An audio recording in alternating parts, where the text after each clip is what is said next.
Hello buddies, welcome back. It's Anne-Sophie and today I'm going to show you how you can insert a SD card to your Xperia 5 Mark IV. You might want to insert in SD card to extend your storage or to have just an external storage there in case you need it one day. Whatever it is, I'm going to show you how. And first of all, you need to find your SIM card slot, and that's down here. And you don't need a paper clip or a SIM card ejector to open it. You can just get it open with your fingernail. Here's your SIM card, and when you turn it around, there is space for an SD card.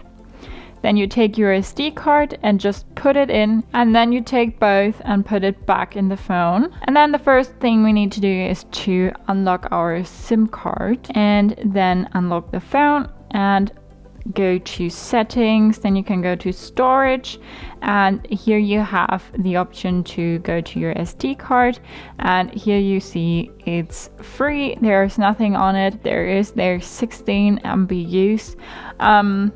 Whatever that is, I don't know, but this is your SD card. You can go back to your device and then you can manage where you want to store all your data and photos and whatever else. So that's how you insert an SD card to your Xperia 5 Mark IV. Hope you liked it, hope it helped. If so, thumbs up, share and subscribe, and I hope to see you next time.